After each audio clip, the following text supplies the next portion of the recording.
सत्य समाचार, तटस्थ समाचार, समाज बदल्ने हाम्रो अभियान। नमस्कार, यो हो टाइम समाचार। म वीरेन्द्र मन। सुरु गरौँ 10,000 जनामा कोरोना संक्रमणको पुष्टि सम्बन्धी प्रसङ्गबाट। शुक्रबार पछिल्लो 24 घण्टामा 10,703 जनामा कोरोना भाइरस संक्रमणको पुष्टि भएको छ।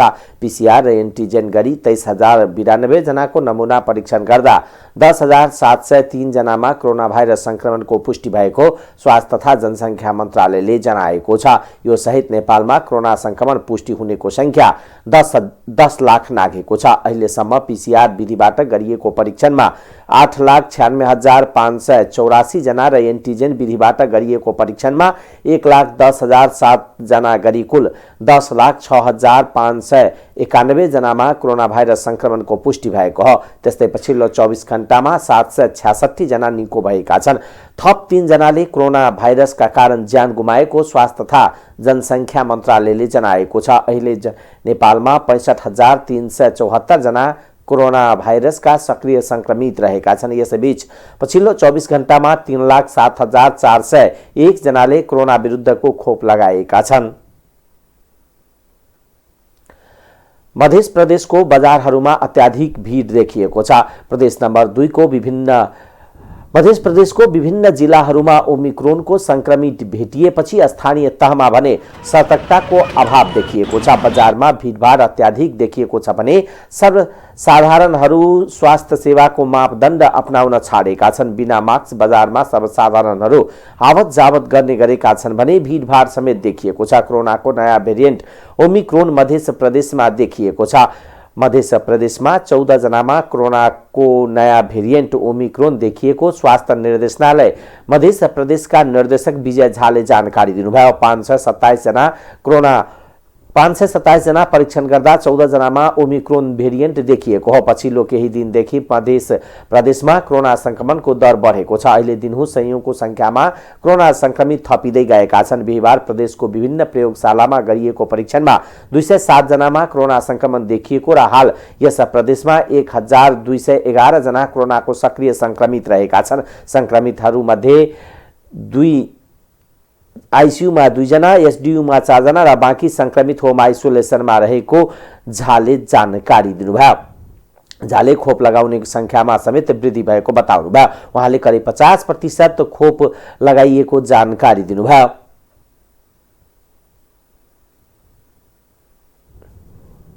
ओमिक्रोन चाहिँ साह्रै धेरै सर्छ त्यसकारणले गर्दाखेरि चाहिँ रुग्णता बढाउँछ, रोगदर बढाउँछ, त्यो कुरो चाहिँ छ।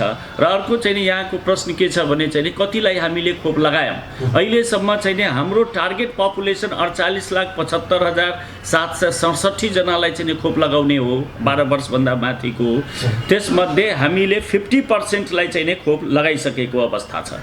अहिलेसम्मको अवस्थामा चाहिँ 12 देखि 17 लाई 4,44,946, 12 देखि 17 को उमेरलाई चाहिँ लगायौँ भने 18 वर्षभन्दा माथिको पपुलेसनलाई पनि चाहिँ 20,58,650 जनालाई चाहिँ हामी लगाइसकेको अवस्था छ।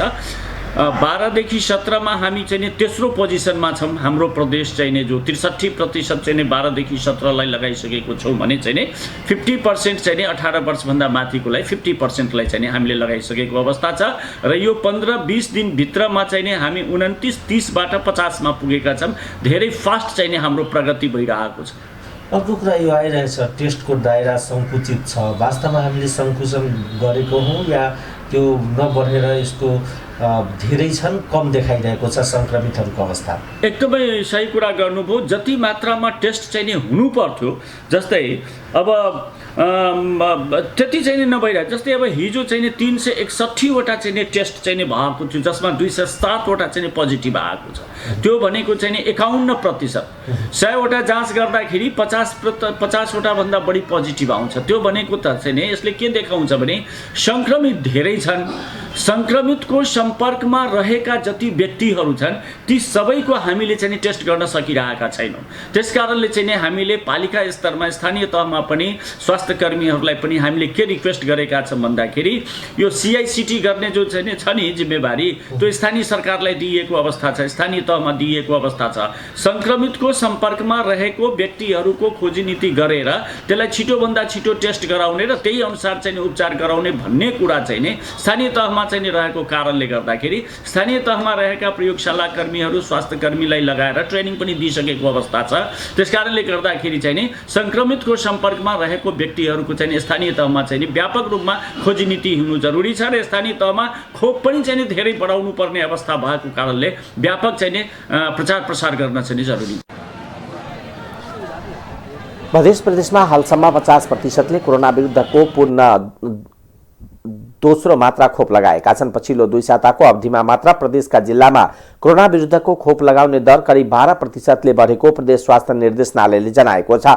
बढ्दै गएको कोरोना संक्रमणको ग्राफ खोप सम्बन्धी निरन्तर प्रचार प्रसार र स्थानीय जनप्रतिनिधि तथा स्वास्थ्यकर्मीको सक्रियताका कारण पछिल्लो समय खोप लगाउने दर बढेको हो। गत पुष 25 गतेसम्म दोस्रो मात्रा खोप लगाउने 18 वर्षमाथिका उमेर समूहका 38% मात्र रहेकोमा पछिल्लो 2 साताको अवधिमा यो संख्या बढेर करिब 50% पुगेको निर्देशनालयका निर्देशक झाले बताउनुभयो। उहाँका अनुसार पूर्ण खोप लगाउनेको संख्या सर्लाहीमा 63.3, धनुषामा 52.6, बारामा 53.6, पर्सामा 51.1, सप्तरीमा 47.7, सिरहामा 46.8, रौतहटमा 39.6 र महोत्तरीमा 36.6% पुगेको छ।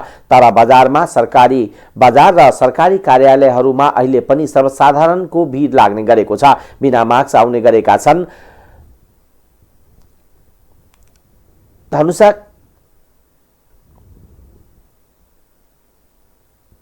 खालका त्यो नागरिकताका सम्बन्धमा यो अलिकति बदनाम जिल्ला छ। नागरिकताको सन्दर्भमा धेरै यहाँका कर्मचारी पनि कारबाहीको प्रक्रियामा छन्। 3-4 जना कर्मचारी अहिले पनि निलम्बित अवस्थामा छन्। त्यो प्रहरीले आज मात्रै पनि मैले 3-4 फाइल पठाएको छु। त्यो अनुसन्धानको क्रममा हो कि होइन, गलत सही के हो भनेर ती कुराहरू हामी हेर्दैछौँ र सम्भव भएसम्म त्यस्ता गलत कुराहरूलाई नियन्त्रण गर्ने म प्रतिबद्धता गर्छु। यो समाचार म स्थानीय पत्र पत्रिकाहरू आउने यो नेपाल सरकार र CCMC को निर्णय बमोजिम परिस्थितिजन्य जिल्लाको अवस्था अनुसार स्थानीय तहको अवस्था अनुसार परिस्थितिजन्य नियन्त्रण गर्ने भन्ने खालको अवस्था छ। अब हामी पहिला परीक्षणको दायरालाई अलिक फराकिलो पार्छौँ। हामीसँग टेस्ट किट यथेष्ट मात्रामा छ। त्यो परीक्षणको दायरा फराकिलो पार्दै सङ्क्रमणको जोखिम उच्च भएको ठाउँमा आवश्यकता अनुसार रणनीति लिएर नियन्त्रण गर्ने कोसिसमा रहन्छौँ हामी। सर, अर्को कुरा यो जहाँसम्मको कोभिडको कुरा भयो, अहिले तेस्रो भेरिएन्ट पनि आइसकेको अवस्था छ। यहाँ जिल्ला प्रशासन कार्यालयभित्र यतिको भिड छ, मान्छे चढेर काम गराइरहेका छन्। यो अवस्थापनलाई कसरी तपाईँ व्यवस्थापन यो अब अहिले भर्खर देखिएको अवस्था? अब हामीले भर्खर देखिएको मैले अघि नै बैठकको सुरुवातमा पनि भनेको छु। तपाईँहरूले त्यो हिजोको सूचना देख्नुभयो र यहाँको अवस्था देख्नुभयो भने अन्तर पाउनुहुन्छ भनेर मैले अघि नै स्वीकार पनि गरिसकेको छु। स्थानीय प्रशासनले जनकपुर उद्योग वाणिज्य संघको समन्वयमा जनक चौकमा मास्क र सेनिटाइजर वितरण कार्यक्रम थालेको छ। कोरोना संक्रमण बढ्दै गएपछि धनुषामा मास्क नलगाउनेलाई स्थानीय प्रशासनले जरिवाना तिराउने भएको छ। जिल्ला प्रशासन कार्यालयले मास्क नलगाउनेले अब 100 रुपियाँ जरिवाना तिराउने भएको छ। संक्रमण बढ्दै गए पनि सर्वसाधारणहरूमा मास्क नलगाउने प्रवृत्ति देखिएपछि स्थानीय प्रशासनले कारवाही गर्ने भएको हो। धनुषाका प्रमुख जिल्ला अधिकारी सुरेन्द्र पौडेलले जिल्लामा मास्क लगाउन 2 दिन चेतनामूलक कार्यक्रमको आयोजना गरिएको बताउनुभयो। शुक्रबार र शनिबार चेतनामूलक कार्यक्रम गर्ने र त्यसपछि पनि मास्क नलगाउनेबाट जरिवाना असुल गरिने उहाँले बताउनुभयो। आइतबारदेखि मास्क नलगाउनेसँग 100 रुपियाँका दरले जरिवाना असुल गरिने प्रजीय पौडेलले जानकारी दिनुभयो। शुक्रबारदेखि मास्क लगाउने भन्दै जनचेतनामूलक कार्यक्रम गर्दै आएको र नलगाउनेलाई मास्क पनि वितरण गरिएको छ। जनकपुर धामको मुख्य बजार क्षेत्रमा मास्क लगाउन जनचेतनामूलक कार्यक्रम गरिएको छ। भौतिक पूर्वाधार तथा यातायात मन्त्री रेणु कुमारी यादवले दिएको अभिव्यक्तिको बचाउ गर्दै मध्य प्रदेशका भूमि व्यवस्था कृषि तथा सहकारी राज्य मन्त्री योगेन्द्र राय यादवले पत्रकार सम्मेलनको आयोजना गरेका छन्। जनकपुरमा शुक्रबार एक पत्रकार सम्मेलन गर्दै राज्य मन्त्री यादवले मन्त्री रेणु कुमारी यादवको मिडियामा आए जस्तोको सीके राउतलाई मार्ने धम्की नदिएको स्पष्टीकरण दिनुभएको छ। उहाँले कार्यक्रममा जाँदा राउतका कार्यकर्ताले नै बरु आफूहरूको बाटो अवरुद्ध गरी लाठी भाटा लिएर प्रदर्शन गरेको बताउनुभयो।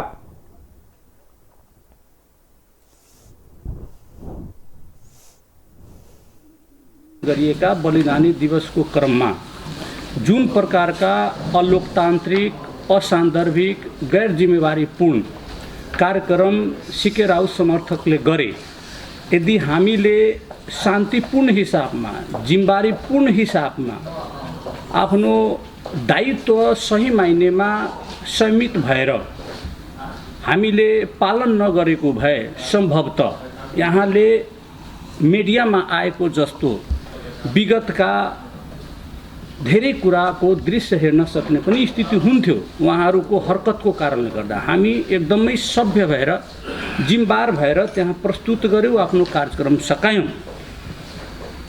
गौरको मुख्य द्वारमै सिकेका समर्थकहरूले बसेर बाहिरबाट सहभागीहरूलाई खेद्ने, बाइकको भाइजर फोडिदिने, हामी संघीय मन्त्री माननीय रेणु यादवजी सहित म स्वयं हुँदा र अन्य विधायकहरूको आगमन गौरमा हुँदा हाम्रो मूल बाटोलाई रोकिदिने र यहाँलाई जानकारी दिन चाहन्छु, जुन बाटो रोकेको थियो त्यो बाटोबाट हामी अर्को वैकल्पिक बाटो भएर कार्यक्रममा गएका हौँ।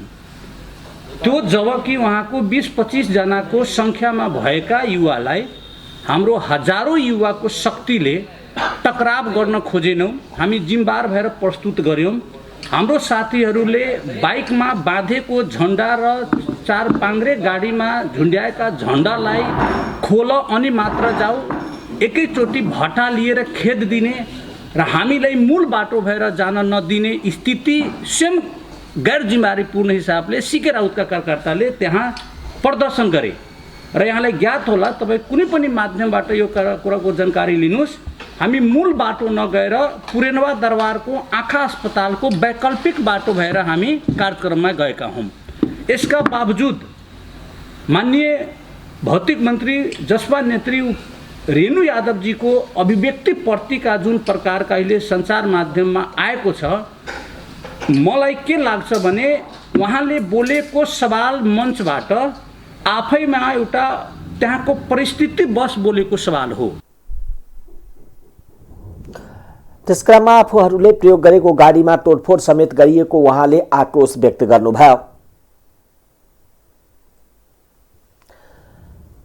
जनमत पार्टीका अध्यक्ष डाक्टर सीके राउतलाई ज्यान मार्ने सम्मको हिंसात्मक अभिव्यक्ति दिएकी भौतिक पूर्वाधार तथा यातायात मन्त्री रेणु कुमारी यादव विरुद्ध युवा संघ नेपालका कार्यकर्ताहरूले सडकमा उत्रेका छन्। युवा संघ धनुषाले शुक्रबार जनकपुर धाममा मन्त्री यादव विरुद्ध प्रदर्शन गरेका हुन्। प्रदर्शनमा सहभागी युवाहरूले नरसंहारवादी मुर्दाबाद, रेणु यादवलाई मन्त्री पदबाट बर्खास्त गर, हत्यारा सरकार चाहिँदैन, मार्क्सिस्ट सरकार मुर्दाबाद जस्ता नारा लगाएका थिए। कानुनलाई हातमा लिएर आफ्नो पदीय मर्यादा बिर्सिँदै हिंसात्मक अभिव्यक्ति दिएकोले मन्त्री यादवलाई प्रधानमन्त्री शेरबहादुर देउवाले बर्खास्त नगरे कडा आन्दोलनमा जाने युवा संघका कार्यकर्ताहरूले चेतावनी दिएका छन्। गलती बात प्रचार नहीं करो, नहीं तो वही के जवाब दिए के लागी राष्ट्रीय युवा संघ धनुषा जिला के तरफ से अहाँ सबके लागी तैयार है।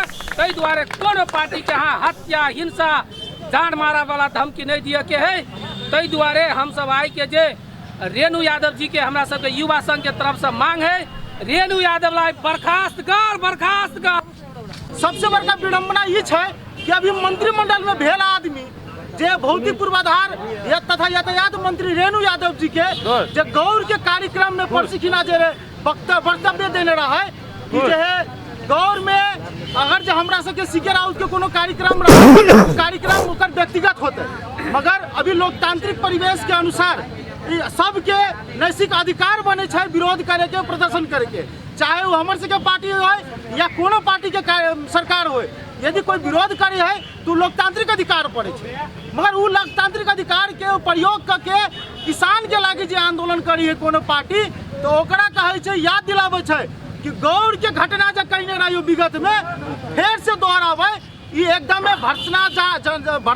भर्सना करै छै चीज के ई चीज से ई साबित होइ छै कि विगत के गौर घटना जे है ई इनकरे सरकार उपेंद्र जी के नेतृत्व में जे सरकार चल रहा है जे वही टाइम में ओकर सबके फॉर्म रहे वो घटना करवेने छै उ चीज के स्वीकार भ रहल छै कि हम सब विगत में जे कहने छियै से आप फेर से दोहराबो अगर जे हमर सबके विरोध करबे ई कतऽ जा रहल है अपन सबके देश ई प्रदेश के नेतृत्व करे वाला आदमी सबके बुझना जरूरी है।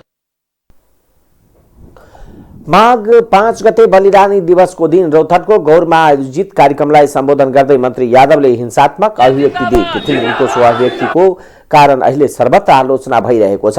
उनलाई बर्खास्त गर्न प्रधानमन्त्री शेरबहादुर देउवामाथि चौतर्फी दबाव परेको छ।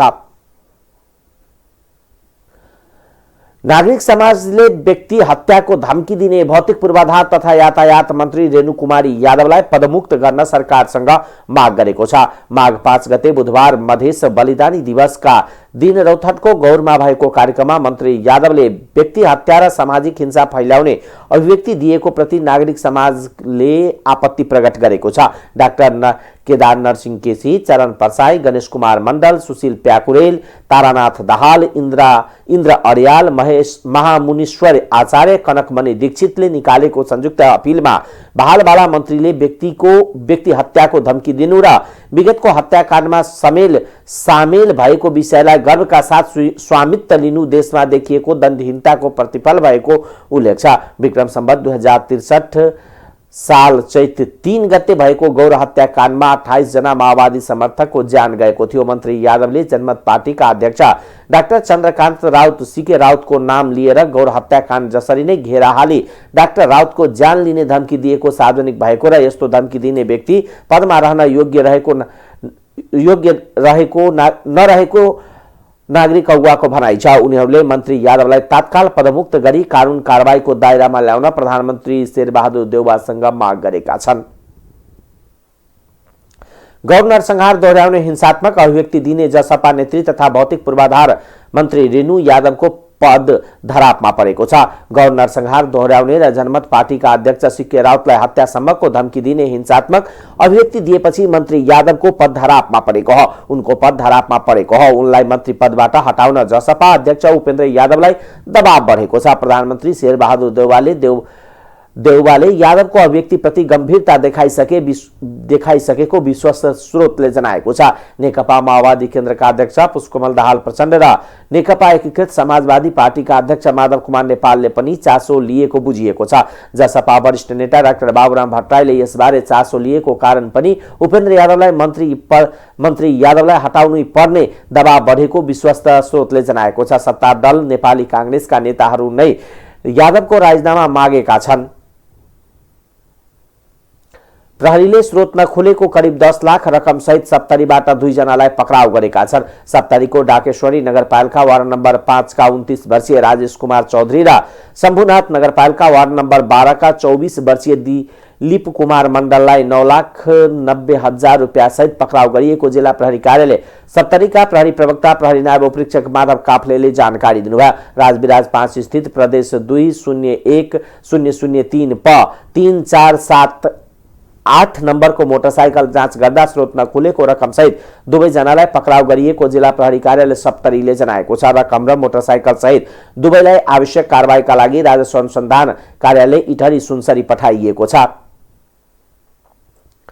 12बाट लागू औषध सहित 1 जना युवकलाई सशस्त्र प्रहरीले पक्राउ गरेको छ। पक्राउ पर्नेमा मकवानपुर जिल्लाको हेटौडा उपमहानगरपालिका वार्ड नम्बर 9 पशुपति नगर 21 वर्षीय कृषिल गुरुङ रहेको सशस्त्र प्रहरी बल नेपाल 2 छिन्मस्ता वाहिनी मुख्यालय महोत्तरीले जनाएको छ। बिहीबार अपराह्न करिब 3:30 बजे बाराको विश्रामपुर गाउँपालिका वार्ड नम्बर 3 मुसरबा चोकमा बीओपी बरेनिया र प्रहरी चौकी बलिरामपुरबाट खटेको प्रहरी टोलीले भारतबाट आउँदै गरेको 72 प 8595 नम्बरको मोटरसाइकललाई चेक जाँच गर्दा बिन सिरेक्स डाइलेक्स DC 2 झोला बरामद गरेको सशस्त्र प्रहरीले जनाएको छ। पक्राउ परेका गुरुङ र लागु औषध तथा मोटरसाइकल प्रहरीलाई बुझाउने प्रक्रियामा रहेको सशस्त्र प्रहरी बल नेपाल 2 छिन्मस्ता बाहिनी मुख्यालयले जनाएको छ।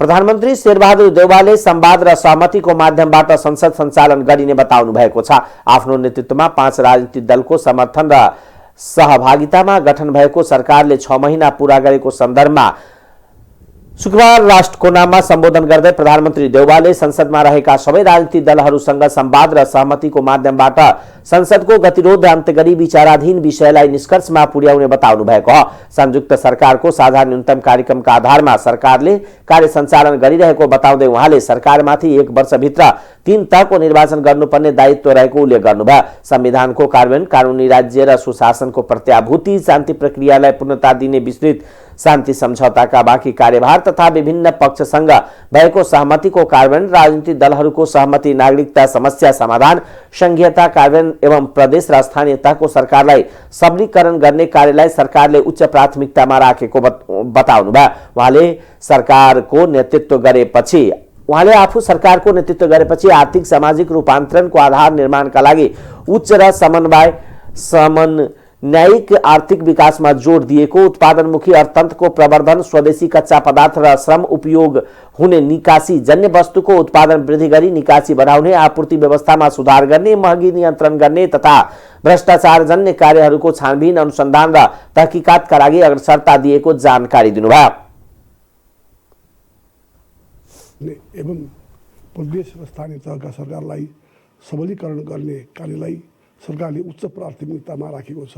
संसदमा रहेका सबै राजनीतिक दलहरूसँग संवाद र सहमतिका माध्यमबाट संसदको गतिरोध अन्त्य गरी विचाराधीन विषयलाई निष्कर्षमा पुर्याइनेछ। 1 वर्षभित्रै 3 तहको निर्वाचन गर्नुपर्ने दायित्व सरकारमाथि रहेको छ। निर्वाचनका पूर्व तयारीका कामहरू सम्पन्न गर्न म सम्बन्धित सबैसँग अनुरोध गर्दछु। मैले सरकारको नेतृत्व गरेपछि आर्थिक सामाजिक रूपान्तरणको आधार निर्माणका लागि उच्च र समन्वयिक आर्थिक विकास दरमा जोड दिने, उत्पादनमुखी अर्थतन्त्रलाई प्रवर्धन गर्ने, स्वदेशी कच्चा पदार्थ र श्रम उपयोग हुने निकाय, जनस्वास्थ्य सुरक्षाका मापदण्डहरू पालना गर्दै आधारभूत स्वास्थ्य सेवाहरू जस्तै मातृ शिशु स्वास्थ्य, पोषण र खोप लगायतका नियमित कार्यहरू सुचारू गरिनेछ। किसानलाई मल र बिउ तथा विद्यालयका छात्र छात्रालाई पाठ्य पुस्तक समयमै उपलब्ध छ। सरकारको पहिलो प्राथमिकता कोभिड-19 को सङ्कटबाट जनताको जीवन रक्षा गर्ने, शीघ्र आर्थिक पुनरुत्थान गर्ने, आर्थिक छ। बैंक, वित्तीय संस्था तथा सञ्चय कोषबाट कर्जा पुनः गर्दा ढिलो राखिएको जग्गा रोक्का फुकुवा गर्न मार्फत कार्यालयमा 2 गते विशेष चार्टर विमान मार्फत करिब 14 टन औषधि, लत्ता कपडा तथा घरायसी सामग्री सहयोग पठाएको छ। मूलक उदाहरणको रूपमा उल्लेख भएका माथि उल्लेखित कार्यहरू र हासिल थप गतिका साथै चाँडै पुरा गर्नुपर्ने खाँचो छ। यस अवधिमा सरकारलाई प्राप्त भएको राष्ट्रिय तथा अन्तर्राष्ट्रिय समर्थन, सहयोग र सहायताका लागि सबै राजनीतिक दलहरू, नागरिक समाज, सञ्चार जगत, अन्य सर्वसाधारण सबै दिदीबहिनीहरू, दाजुभाइहरू एवं सम्बन्धित राष्ट्र, राष्ट्रिय निकाय तथा विकास साझेदार संस्थाहरूमा म हार्दिक आभार प्रकट गर्दछु। उहाँले सुधारका योजना बनाउँदा संविधानको कार्यान्वयन, आर्थिक समृद्धि र विकास, सुशासनलाई केन्द्रबिन्दुमा राखिने बताउनुभयो। कोभिड-19 को नयाँ स्वरूपको संक्रमणको उच्च जोखिमले नागरिकको जीवन रक्षामाथि पुनः चुनौती थपिएकोले सबैले मिलेर आर्थिक तथा सामाजिक क्रियाकलापमा कम असर पर्ने गरी रोगको नियन्त्रण गर्दै आर्थिक तथा सामाजिक क्रियाकलाप जारी राख्नुपर्ने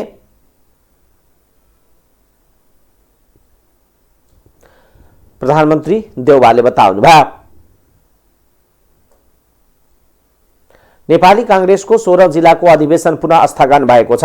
यही माघ 15 गते निम्ति निर्धारण भएको अधिवेशन कोरोना महामारीका कारण स्थगन भएको हो। नेपाली कांग्रेस केन्द्रीय निर्वाचन समितिको बिहिबारको बैठकको निर्णयअनुसार 16 जिल्ला कार्य समितिको निर्वाचन अर्को निर्णय नभएसम्मका लागि स्थगन गरिएको केन्द्रीय निर्वाचन समितिका सचिव केशव रिजालले जारी गरेको विज्ञप्तिमा उल्लेख गरिएको छ। आम नागरिकको स्वास्थ्य सुरक्षालाई दृष्टिगत गरी सरकारले स्वास्थ्य सुरक्षा सावधानी अपनाउन जारी गरेको आदेश तथा पार्टीका जिल्ला अधिवेशनका प्रतिनिधि लगायतका जिल्ला कार्य समितिको निर्वाचनमा प्रत्यक्ष रूपमा सहभागिता हुने पार्टीका नेता एवं कार्यकर्ता, निर्वाचन समितिका प्रतिनिधि, सुरक्षाकर्मी, सञ्चारकर्मी तथा स्वयंसेवक लगायत सबैलाई स्वास्थ्यलाई ध्यानमा राखी अधिवेशन स्थगन गरिएको सचिव रिजालले वक्तव्यमा उल्लेख गर्नुभएको छ। गत मङ्सिर 24 देखि 28 गतेसम्म 14औं केन्द्रीय महाधिवेशन सम्पन्न गरे नेपाली कांग्रेसले 16 जिल्लाको अधिवेशन गर्न सकेको छैन। अधिवेशन गर्न बाँकी जिल्ला सप्तरी, सिराहा, धनुषा, महोत्तरी, सर्लाही, रौतहट, बारा र पर्सा सहित सिन्धुली, मकवानपुर, सिन्धुपाल्चोक, चितवन,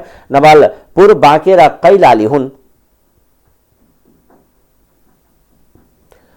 काठमाडौँ उपत्यकामा शुक्रबार राति 12 बजेदेखि सवारी साधनमा जोर बिजोर प्रणाली लागू भएको छ। बिहिबार सूचना जारी गर्दै उपत्यकाका काठमाडौँ, भक्तपुर र ललितपुर जिल्लाका प्रशासनहरूले जोर गर्ने जोर नम्बर प्लेट भएका सवारी साधन र बिजोर गते बिजोर नम्बर प्लेट भएका सवारी साधन चल्ने निर्णय गरेको हो। शुक्रबार सोही निर्णयलाई प्रश्न पार्नका लागि प्रशासनले अर्को सूचना प्रकाशित गरेको छ, जसमा जोर बिजोर लागू नहुने सवारी साधनको विषयमा पनि प्रश्न पारेको छ। प्रशासन कार्यालयहरूले एम्बुलेन्स, सब वाहन, दमकल, औषधि र स्वास्थ्य सामग्री बोकेका सवारी साधनमा जोर बिजोर प्रणाली लागू नहुने प्रश्न पारेको छ। ग्यास, पेट्रोलियम पदार्थ, खाद्यान्न, दूधजन्य पदार्थ, फल फूल, तरकारी, पानी, अंडा, माछा, मासु, पशु पंक्षीका दाना एवं कृषि तथा पशुजन्य सामग्रीहरू बोक्ने सवारी साधनमा पनि जोर बिजोर प्रणाली लागू नहुने भएको छ। तर यी सवारीहरूमा चालक र सहचालक मात्र सवार हुनुपर्नेछ। त्यसैगरी निर्माण सामग्री बोक्ने सवारी साधन, परिचय पत्रका आधारमा सरकारी कर्मचारी, चिकित्सक, स्वास्थ्यकर्मी, सुरक्षाकर्मी, सार्वजनिक संस्थान, बैंक, बीमा, वित्तीय संस्था, वायु सेवा कंपनी, डाक तथा कुरियर सेवा, दूरसञ्चार सेवा, प्रदायक निकायका कर्मचारीले प्रयोग गर्ने सवारी साधनमा पनि जोर बिजोर प्रणाली लागू हुने छैन। भीडभाडजन्य गतिविधिहरूलाई नियन्त्रण गर्ने, निरुत्साहित गर्ने, जनस्वास्थ्यका मापदण्डहरूको पालना गर्ने गराउने, मास्कको प्रयोगको चाहिँ पालना गर्ने गराउने लगायतका विषयहरू चाहिँ पछिल्ला आदेशहरूमा बढी केन्द्रित भएका छन्। यस सन्दर्भमा विशेष गरी अस्तिको आदेशको समीक्षाबाट विशेष गरिकन नागरिक स्तरमा यो व्यक्तिहरूको चाहिँ भिडभाडजन्य क्रियाकलापलाई थप व्यवस्थित बनाउन, आवत जावतलाई थप व्यवस्थित बनाउन, अनावश्यक कामहरूमा हिँडुल गर्ने, अनावश्यक कामहरूमा मानिसहरूको मुभमेन्ट गर्ने कुराहरूलाई चाहिँ अत्यावश्यक कामका सन्दर्भमा त सवारी साधनको उपलब्धता भइहाल्छ आएको छ र विशेषतः यो भोलिदेखि नै लागू चाहिँ यो जोर बिजोर चाहिँ लागू हुने छैन। निर्माण सामग्री बोक्ने सवारी साधनमा पनि यो चाहिँ जोर बिजोर प्रणाली लागू हुने छैन। परिचय पत्रको आधारमा सरकारी कर्मचारीहरू, चिकित्सक, स्वास्थ्यकर्मी, सुरक्षाकर्मी र सार्वजनिक संस्थानका कर्मचारीले प्रयोग गर्ने सवारी साधन पनि उहाँहरूको परिचय पत्रको आधारमा जोर बिजोर। त्यसैगरी सूचना तथा प्रसारण विभागबाट जारी प्रेस पास, पत्रकार परिचय पत्र रहेको सञ्चारकर्मीले प्रयोग गर्ने सरकारी र कूटनीतिक नियोगका सवारी साधनमा जोर बिजोर प्रणाली लागू नहुने प्रशासनद्वारा जारी सूचनामा उल्लेख छ।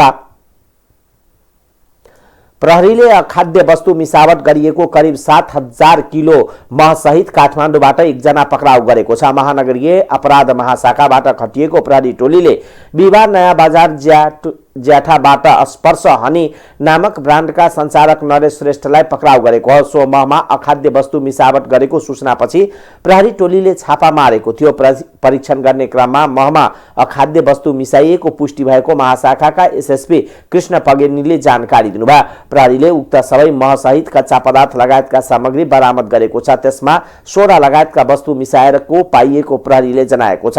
यस सम्बन्धमा थप अनुसन्धान गरिरहेको उहाँले जानकारी दिनुभयो। निगरानी गरिरहेका थियौँ र केही महका स्याम्पलहरू यो जुन स्पर्श हनी भनेर बिक्री वितरण भइरहेछ यसका स्याम्पल कलेक्सन गरेर ल्याएर हामीले चाहिँ परीक्षणको लागि खाद्य गुणस्तर विभागमा पठाएका थियौँ। त्यहाँबाट परीक्षणको नतिजा के आयो भने महमा जुन सरकारले तोकेको मापदण्ड हुनुपर्छ ती चिजहरूभन्दा पृथक अर्थात् त्यो मापदण्ड नसमेटिने पदार्थहरू पनि त्यहाँ छन् भन्ने चाहिँ रिपोर्ट आइसके पछाडि अनि हामीले ज्याठाबाट चाहिँ यो जुन मह बनाउन प्रयोग हुने ठाउँबाट मह बनाउन प्रयोग हुने मेसिन र एकजना यसका सञ्चालक व्यक्ति नरबहादुर श्रेष्ठ भन्नेलाई समेत पक्राउ गऱ्यौँ र थप सोधपुछ गर्दा चाहिँ यी केही तयारी भएका महहरू र केही कच्चा पदार्थहरू पनि नयाँ बजार गोदाममा राखेको भन्ने भइसकेपछि नयाँ बजार स्थित गोदामबाट पनि छापा मारेर चाहिँ बरामद गरेर करिब 7,000 किलो कच्चा तथा तयारी यो जुन अखाद्य मह चाहिँ बरामद गरेर हामीले ल्याएका छौँ। अब यसलाई चाहिँ हामीले कालाबजारी ऐन अन्तर्गत कारबाहीको लागि प्रहरी परिसर काठमाडौँ पठाउँछौँ। प्रहरीका अनुसार उक्त मह प्रति किलो 600 रुपियाँमा बिक्री गरिँदै आएको थियो। अखाद्य वस्तु मिसावट गर्नेलाई कानुनी दायरामा ल्याइने प्रहरीले जनाएको छ। सत्तारूढ प्रमुख घटक नेपाली कांग्रेसमा आबद्ध नेपाल विद्यार्थी संघले पेट्रोलियम पदार्थ सहितका दैनिक उपभोग्य वस्तुहरूको मूल्य वृद्धि तत्काल खारिज गर्न माग गर्दै सरकार विरुद्ध प्रदर्शन सुरु गरेको छ। शुक्रबार नेपाल विद्यार्थी संघमा आबद्ध विद्यार्थीहरूले काठमाडौँको कोटेश्वर मीन भवन, माइती घर, मण्डला लगायतका स्थानमा भेला भई पेट्रोलियम पदार्थ सहितको दैनिक उपभोग्य वस्तुहरूमा वृद्धि गरिएको मूल्य तत्काल खारिज गर्न माग गर्दै सरकार विरुद्ध प्रदर्शन गरेका हुन्। त्यस क्रममा उनीहरूले मूल्य वृद्धिको विरोधमा हस्ताक्षर संकलन पनि गरेका छन्।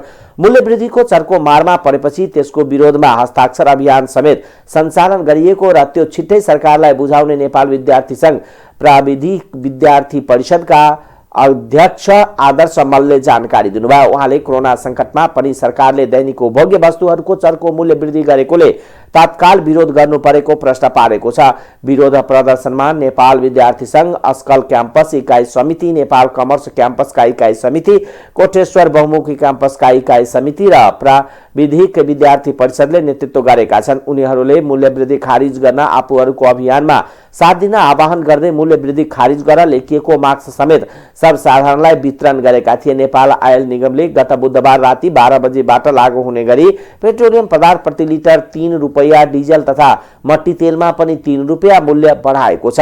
यसले अन्य दैनिक उपभोग्य वस्तुहरूको समेत मूल्य वृद्धि भएको भन्दै त्यसको विरोधमा विद्यार्थीहरू प्रदर्शनमा उत्रिएका हुन्। अब आर्थिक समाचार।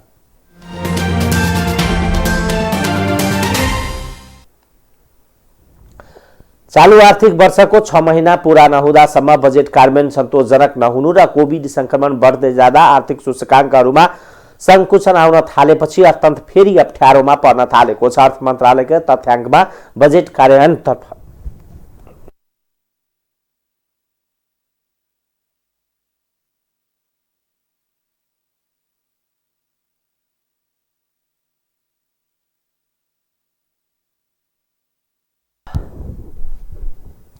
बजेट कार्यान्वयनतर्फ पुँजीगत खर्चको स्थिति बिजोग छ भने बजेटमा घोषणा गरिएको चालु कार्यक्रमहरू समेत बजेट आएको लामो समयसम्म कार्यान्वयनमा जान सकेका छैनन्। महालेखा नियन्त्रक कार्यालयको तथ्याङ्क अनुसार 6 महिनाको अवधिसम्म सरकारी खर्चको अवस्था कमजोर देखिएको छ।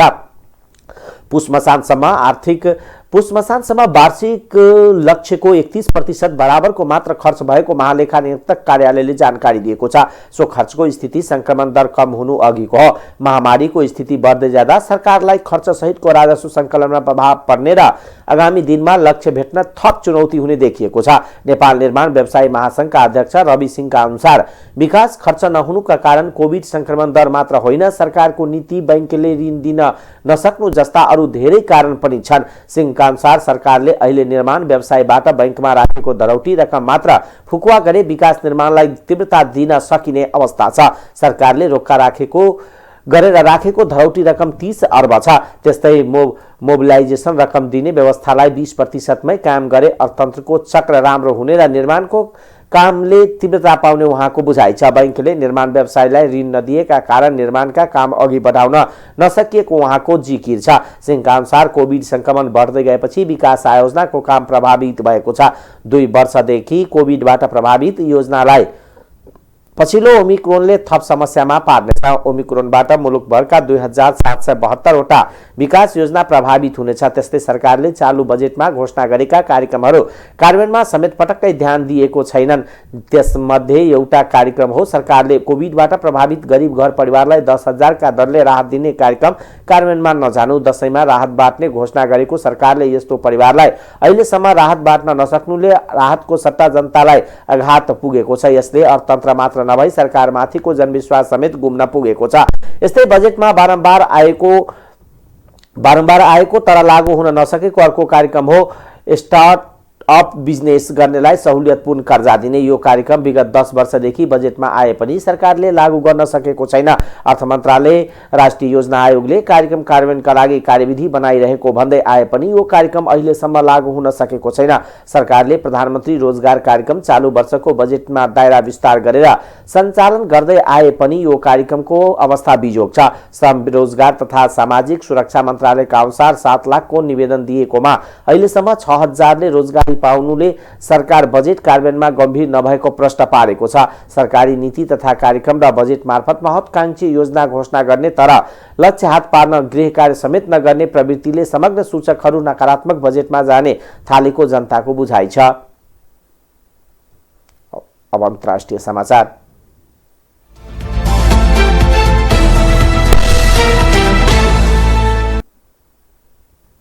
अफ्रिकी देश घानामा शक्तिशाली विस्फोट भएको र विस्फोटमा परेर कैयौंको ज्यान गएको अनुमान गरिएको छ। अहिलेसम्म 17 जनाको शव भेटिएको र त्यहाँका एक अधिकारीलाई उद्धृत गर्दै बीबीसीले जनाएको छ। तर प्रहरीले ज्यान गुमाएकाहरूको बारेमा औपचारिक जानकारी गराइसकेको छैन।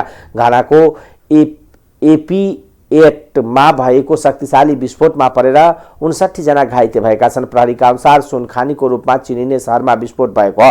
खानीका लागि आवश्यक विस्फोटक पदार्थ बोकेका गाडी मोटरसाइकल सहित ठोकिएपछि विस्फोट भएको खबरमा उल्लेख छ। विस्फोटपछि धुलो र धुवाँको मुस्लो उडेको तस्बिर सार्वजनिक भएको छ। विस्फोटपछि कैयौं भवन भत्किएका छन् भने भग्नावशेषमा केही पुरिएका आशंका गरिएको छ। घानाका राष्ट्रपति नाना अकुपो अड्डोले भग्नावशेषमा पुरिएकाहरूको उद्धार तथा राहतका लागि सेना परिचालन गरिएको बताउनु भएको छ। जापानमा कोरोना भाइरस विरुद्धको फाइजर खोप 5 देखि 11 वर्षसम्मका बालबालिकालाई पनि लगाइने भएको छ। जापानको स्वास्थ्य मन्त्रालयले 5 देखि 11 वर्षसम्मका बालबालिकालाई पनि फाइजर खोप लगाउने निर्णय गरेको चिनिया समाचार संस्था सिन्वाले जनाएको छ। तथ्याङ्क अनुसार जापानमा 5 देखि 11 वर्षसम्मका बालबालिकाका 80 लाख रहेका छन्। उनीहरूलाई आउँदो मार्चदेखि खोप लगाउन सुरु गरिनेछ। फाइजर खोप अमेरिका र जर्मनी कम्पनीले सहकार्य गरेर विकास गरेका हुन्। जापानले 12 वर्षभन्दा माथिका उमेर समूहका नागरिकलाई यसअघि नै खोप उपलब्ध गराइसकेको छ। कोरोना भाइरसका नयाँ भेरिएन्ट आइसकेकोले त्यसबाट जोगाउन खोप नै सबैभन्दा भरपर्दो र उपयुक्त उपाय भएकोले बालबालिकामा पनि खोप लगाउने निर्णयमा पुगेको जापानका मन्त्री नोरिको होरिउचीले बताउनु भएको छ। जापान सरकारले निर्णय गरे पनि बालबालिकालाई खोप लगाउने बारे कतिपय विमति पनि जनाएको खबरमा उल्लेख छ। विमति राख्नेहरू भए पनि सरकारले सरकारवाला तथा विज्ञको रायका आधारमा बालबालिकालाई खोप लगाउने निर्णय पुगेको मन्त्री होरिउचीको भनाइ छ। अन्य देशहरूमा गरिएको परीक्षणका क्रममा फाइजर खोप बालबालिकाका लागि 90.7% प्रभावकारी देखिएको पनि उहाँले बताउनुभयो। रुसले युक्रेनमा सत्तापलट गराउन खोजेको अमेरिकाले आरोप लगाएको छ। आफ्ना गुप्तचर परिचालन गरी रुसले युक्रेनमा सत्तापलट गराउने र पूर्ववर्ती सरकार पक्षधरलाई शासनमा ल्याउन रुसले चाल चालेको अमेरिकाले आरोप लगाएको हो। अमेरिकाको अर्थ मन्त्रालयले यो कामका लागि 4 जना खटाएको र तीमध्ये 2 जना युक्रेनको संसदमै रहेको दाबी गरेको बीबीसीले जनाएको छ। रुसले युक्रेनका उच्च पदमा आफ्ना मान्छे पुर्याएर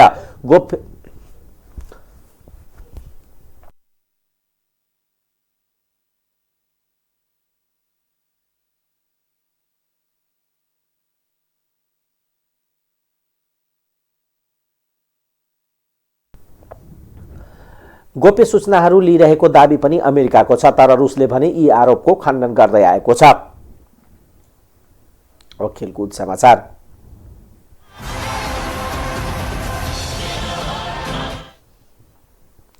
अस्ट्रेलियामा 2022मा हुने आइसिसी टी20 विश्वकपको खेल तालिका सार्वजनिक भएको छ।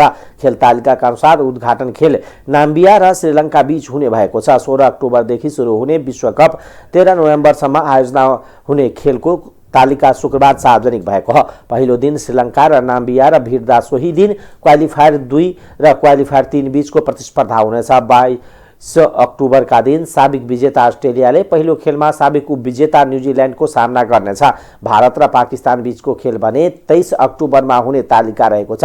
प्रतियोगिताको पहिलो सेमिफाइनल सिडनीमा 2 नोभेम्बरको एलेलेडमा 10 नोभेम्बरदेखि दोस्रो सेमिफाइनल हुनेछ। सुपर 12 को ग्रुप 1मा अस्ट्रेलियासँग न्युजिल्यान्ड, इङ्ल्यान्ड र अफगानिस्तान छन्। समूहमा पहिलो चरण पार गरेका समूह ए को विजेता र समूह बी को उपविजेताले स्थान बनाउनेछन्। पहिलो चरणको समूह ए मा श्रीलङ्का र नाम्बियासँग ग्लोबल क्वालिफायरबाट छनौट भएका 2 टोली रहनेछन्। त्यस्तै समूह बी मा वेस्ट इन्डिज र स्कटल्यान्डसँगै क्वालिफायरबाट छनौट भएका 2 टोली बीच हुनेछ। त्यस्तै ग्रुप 2 मा भारत, पाकिस्तान, दक्षिण अफ्रिका, बङ्गलादेशसँग समूह बी को विजेता र समूह ए को उपविजेता रहनेछ। टाइम्स समाचार अहिलेको लागि यति नै। हेर्दै गर्नुहोला टाइम्स टेलिभिजन। नमस्कार।